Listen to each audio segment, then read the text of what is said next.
করা যাবে? আপনাকে যদি ফাঁসির কাস্তে ঝুলায় তারপর শিরক করা যাবে? আপনাকে যদি টুকরো টুকরো করা হয় তারপর শিরক করা যাবে?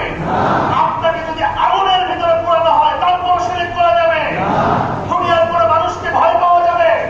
দুনিয়ার পরে মানুষের কাছে সাহায্য চাওয়া যাবে? সাহায্য চাইতে হবে একমাত্র কার কাছে? ভয় পাইতে হবে একমাত্র কাকে? মনে থাকবে ইনশাআল্লাহ।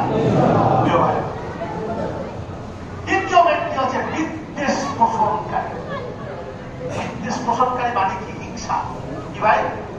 হিংসা বিদ্বেষ আমাদের সবার মনে নাই, আছে নাকি? আমি অমুক দল করি, সে অমুক দল করে, তাকে আমি দেখতে পারি না, তার সাথে মোসাফা করতে পারি না, তার সাথে মুআমালা করতে পারি না, তাকে একটা সালাম দিতে পারি না। তার ভিতরে কি বিদ্বেষ আছে না নাই? যেই দিন দেখবেন কোন দলাদলি নাই, যে কোনো দলের নেতা কর্মী হোক না কেন সবার সাথে মোসাফা করছে, সবার সাথে মুআমালা করছে, সালাম দিচ্ছে, ইনভাইট করছে, হ্যাঁ, সেই দিন মনে করতে হবে আমাদের সমাজ থেকে একটু একটু করে হিংসা বিদ্বেষ দূর হচ্ছে। ঠিক কিনা বলেন? হিংসা বিদ্বেষ রাখা যাবে না। আপনি যত বড় নেতা হন, যত বড় মসজিদের ইমাম হন না কেন, কোন লাভ নাই যদি আপনার ভিতরে হিংসা থাকে।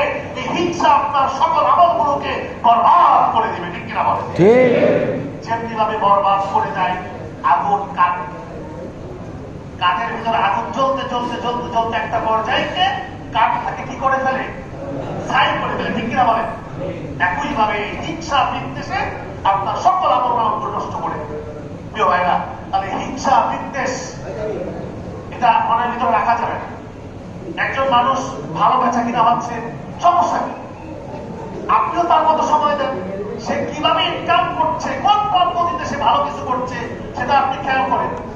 একজন মানুষ সে ন্যায়ের পথে আছে,